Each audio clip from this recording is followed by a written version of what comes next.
नमस्कार, मैं राहुल हंस चौधरी। मैं स्वागत करता हूं आप सभी का पीटी एजुकेशन चैनल पे।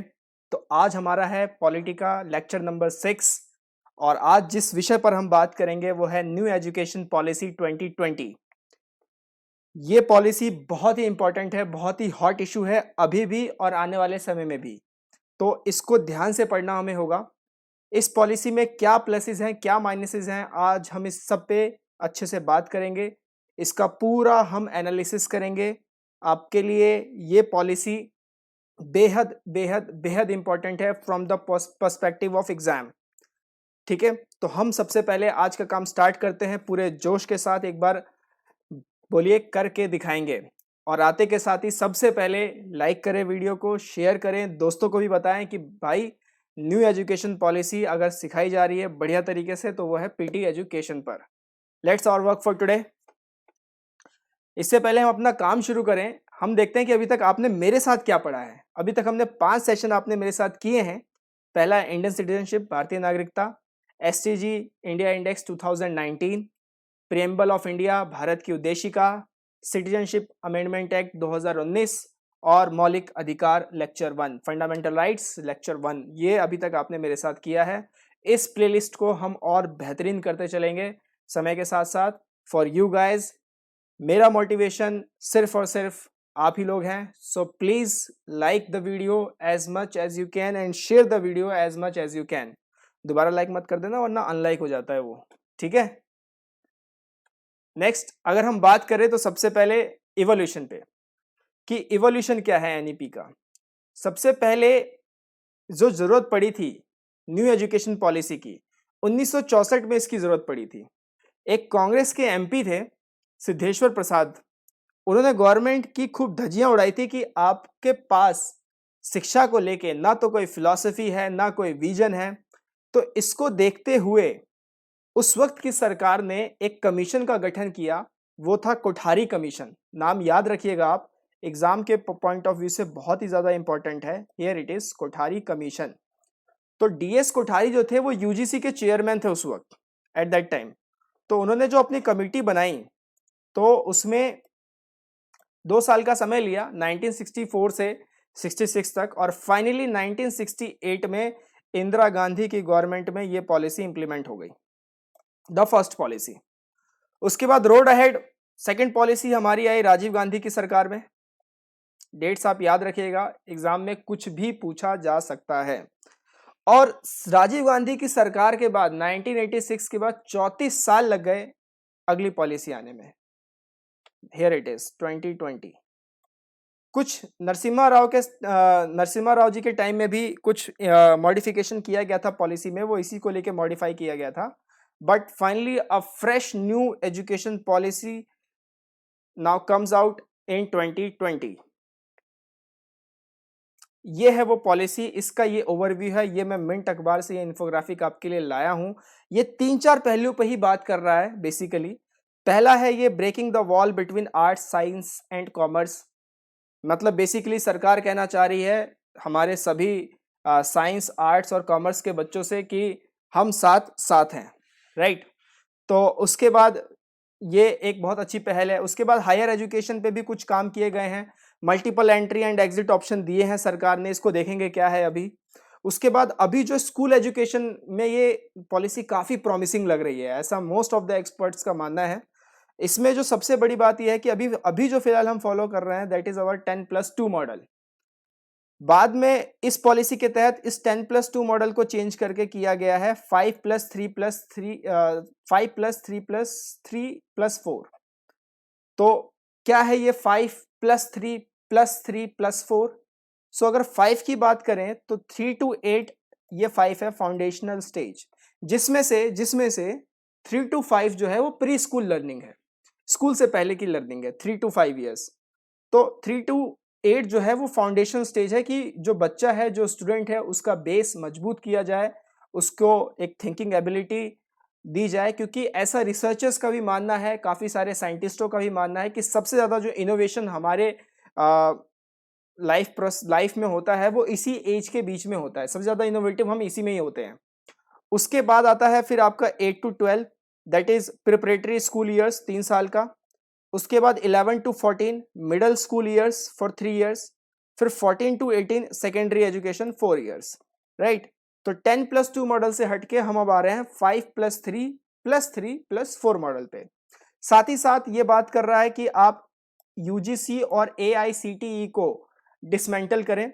AICTE basically All India Council for Technical Education, ठीक है, इसको डिसमेंटल किया जाएगा।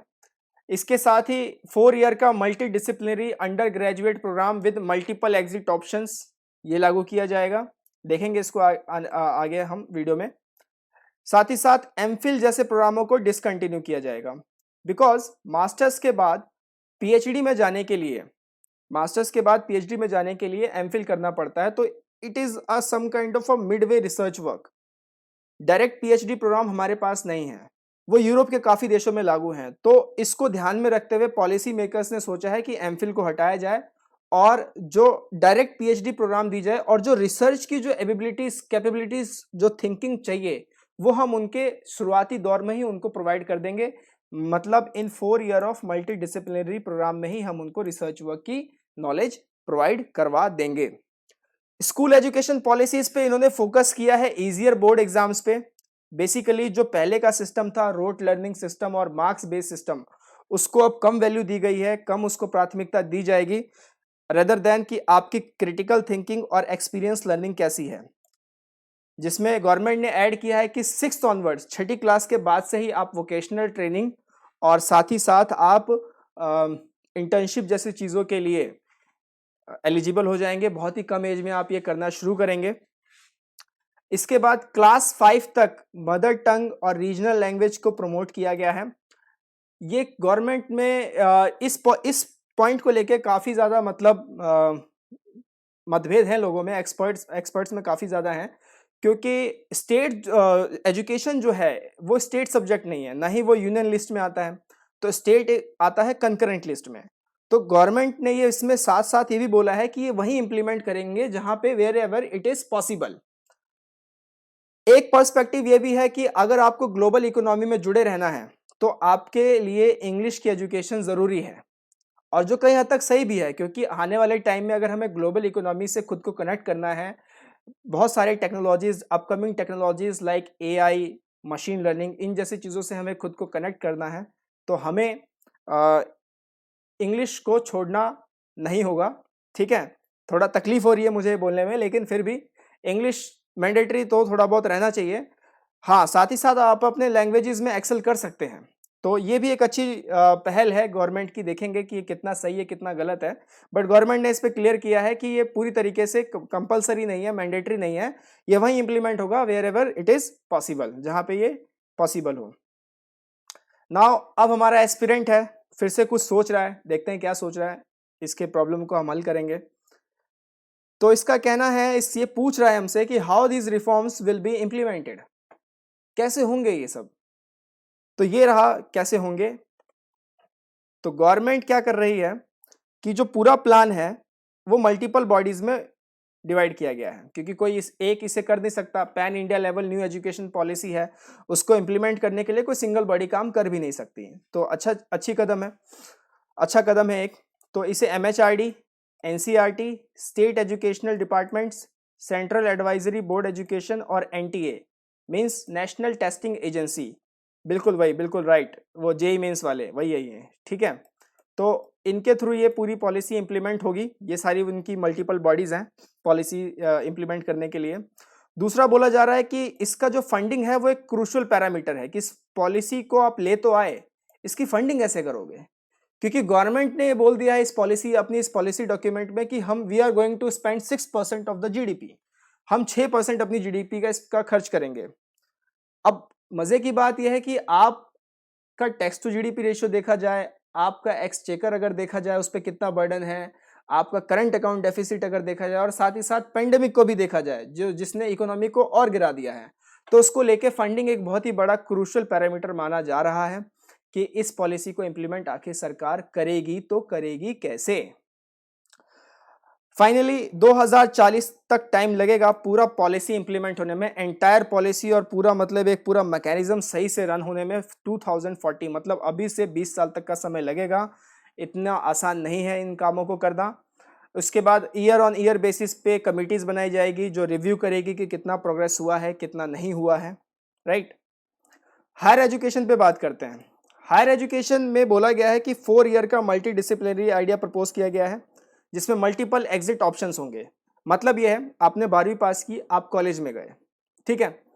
अब कॉलेज में आप गए तो पहले क्या था कि कॉलेज में फर्स्ट ईयर के बाद जैसे ही आपने कॉलेज छोड़ दिया तो आप ड्रॉप आउट माने जाते थे, आपकी एजुकेशन इनकम्प्लीट मानी जाती थी। तो अब वैसा नहीं है। अगर आपने 1 साल बिताया है कॉलेज में, you will get a certificate.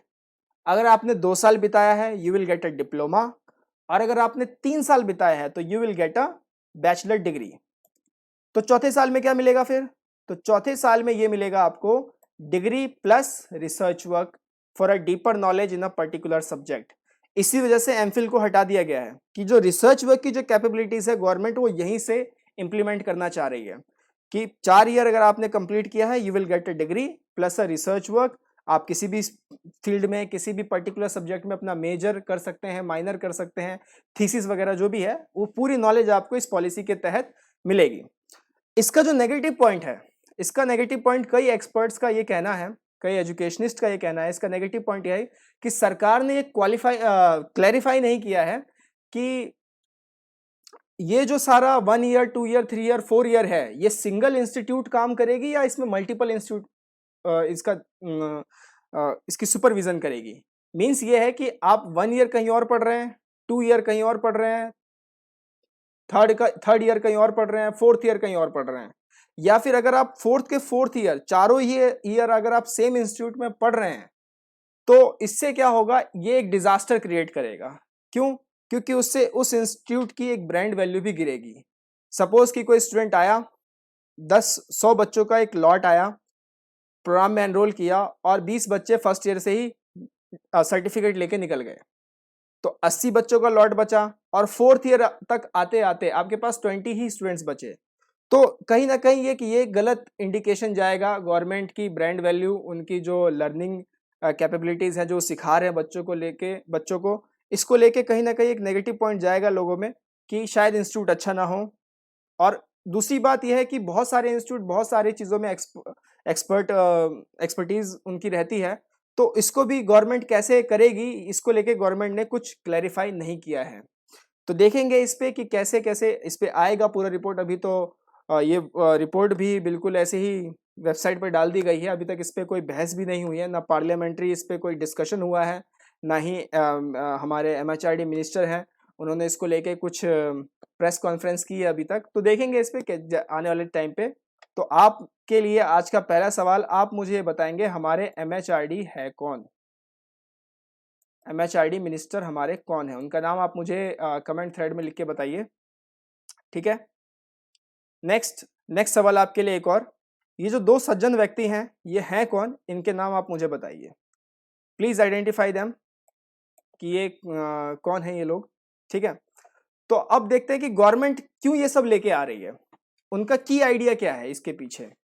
की आइडिया बहुत ही सिंपल है। आप एक इंजीनियर है, तो आपने इंजीनियरिंग की है, आपको formal training, formal education engineering की मिली है, बट जब आप अपने करियर में आगे बढ़ते हैं और आप एक एंटरप्रेन्योर बनते हैं या फिर आप एक बिजनेस रन करने वाली बिजनेस पर्सन बनते हैं, तो आपको क्या सिर्फ और सिर्फ इंजीनियरिंग की नॉलेज ही आपके लिए काफ़ी है? तो आंसर इज़ नो। खाली इंजीनियरिंग की नॉलेज हमारे लिए काफ़ी नहीं है, क्योंकि कोई भी जो एंटरप्रेन्योर है अगर वो इंजीनियर बना है तो उसके पास टेक्नोलॉजी की नॉलेज तो है ही है, प्लस में अगर वो एंटरप्रेन्योर भी बना है तो उसके पास फाइनेंस, मार्केटिंग, इकोनॉमिक्स की भी नॉलेज है।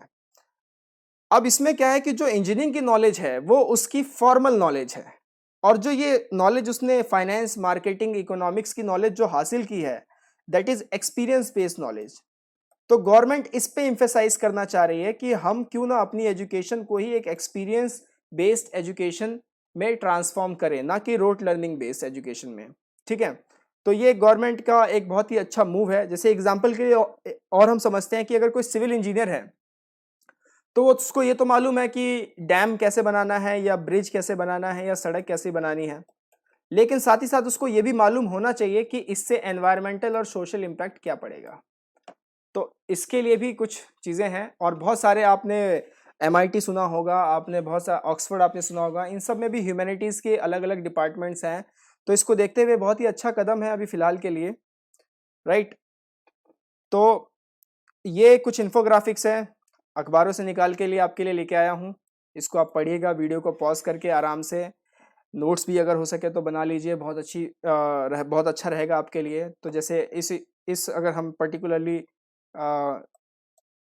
पिक्चर को देखें तो इसमें हमें ये बोल रहा है कि स्कूल एजुकेशन में we have 1.5 million number of schools, 240 million number of students, universities 993 है, कॉलेजेस रफली 40,000 हैं, स्टैंड अलोन इंस्टीट्यूट्स 10,725 हैं, नंबर ऑफ स्टूडेंट्स 37 मिलियन है, ग्रॉस एनरोलमेंट रेशियो 26.3% है। ग्रॉस एनरोलमेंट का मतलब कितने बच्चे एनरोल कर रहे हैं एजुकेशन में। इसके बाद ये पूरा एक इंसाइट है, ओवरव्यू है, एक ही सिंगल चार्ट में रिवीजन में काम आ सकता है। तो इसको भी देख लीजिए आप। लर्निंग प्लान है बेसिकली, जैसे मैंने आपको बताया था कि सरकार प्लान कर रही है कि they were going to spend 6% of GDP on education. उसके बाद एक और बहुत ही अहम न्यूज़ कि MHRD का जो नाम है वो चेंज होकर मिनिस्ट्री ऑफ एजुकेशन रखा जाएगा। This is very very very important, ठीक है। तो अभी हमारे पास एक जल शक्ति मंत्रालय भी है, आपने नाम सुना ही होगा, ठीक है। तो MHRD का नाम चेंज होकर मिनिस्ट्री ऑफ एजुकेशन रखा जाएगा। ये बहुत ही इंपॉर्टेंट न्यूज़ थी। उसके बाद mission to ensure literacy and numeracy skills 2025। अब इसके पीछे की जो कार्रवाई है, सरकार ने क्यों ऐसा किया है कि न्यूमरेसी स्किल्स तक को लेके मतलब सरकार स्कूल एजुकेशन पे काम कर रही है, इसका पूरा का पूरा जो विश्लेषण है वो आपको असर की रिपोर्टों से मिलेगा। ASER, असर बेसिकली एक NGO प्रथम है, वो इसको निकालती है। तो असर रिपोर्ट हर साल आती है और हमारे दिल को बिल्कुल तार तार करके चली जाती है जब वो रिपोर्ट कहती है कि एक 8वीं क्लास तक का बच्चा सिंपल मैथ्स की कैलकुलेशन नहीं कर सकता है इंडिया में। तो कहीं ना कहीं सिचुएशन बहुत ही ज़्यादा गंभीर है, नाजुक है। इसके बाद न्यू करिकुलम में 21st सेंचुरी स्किल्स को इम्प्लीमेंट किया जाएगा, like coding, vocational integration from class 6, internships, right. Board exams easier बनाए जाएंगे, रीडिज़ाइन किया जाएगा। उसके बाद हमने हायर एजुकेशन पे पूरी बात कर ही ली है, नो MPhil, राइट। तो यही सारे कुछ मोटी मोटी एक बातें हैं, एक पूरा एक ओवरव्यू है इस पॉलिसी का। तो आई होप आपको ये अच्छा लगा होगा मेरे साथ। ये हम इस पे नज़र बनाए रखेंगे और आपको बताते रहेंगे कि इस पॉलिसी में क्या क्या चेंजेस आ रहे हैं और ये कितना सही है, कितना गलत जा रहा है। आइडिया तो बहुत ही अच्छा है, इसमें नो डाउट। स्कूल एजुकेशन को लेके ये पॉलिसी काफ़ी ज़्यादा प्रॉमिसिंग लग रही है। तो आज का क्वेश्चन ऑफ द डे, ये क्वेश्चन मैं बना के लाया हूँ आप लोगों के लिए। इसको सॉल्व कीजिए, इसको पढ़िए ध्यान से और अपना आंसर दीजिए और कमेंट थ्रेड में बताइए कि आपका आंसर सही था या गलत था, राइट। तो देखते हैं, न्यू एजुकेशन पॉलिसी पे कुछ स्टेटमेंट्स हमें दिए हुए हैं। पहला है, new education policy includes setting up of gender inclusion fund and special education zone. तो इस पॉलिसी के तहत जेंडर इंक्लूजन फंड और स्पेशल एजुकेशन जोन बनाने की बात कही गई है। साथ ही साथ ग्रॉस एनरोलमेंट रेशियो को 26.3% से 50% करने की बात कही गई है बाय 2035 तक। तीसरा स्टेटमेंट है, education is a state list subject under the Indian constitution. Which of the following statements is और आर ट्रू, राइट। बहुत ही आसान है, मैंने आपको बताया था अभी थोड़ी देर पहले, education is a concurrent list subject, वो स्टेट लिस्ट सब्जेक्ट है ही नहीं। तो ऑप्शन 3 तो गलत हो जाएगा और अगर ऑप्शन 3 गलत हो गया तो आपके B, C, D ये तीनों उड़ गए, आपका आंसर क्या बचा? A। So your correct answer is A। I hope आपको सेशन बहुत अच्छा लगा होगा। These are some wonderful resources for you from PT's family. इसको आप अच्छे से यूज कीजिए। We would love to hear from you. Till then, take care, bye bye, keep sharing, keep liking and keep subscribing. नमस्ते, जय हिंद।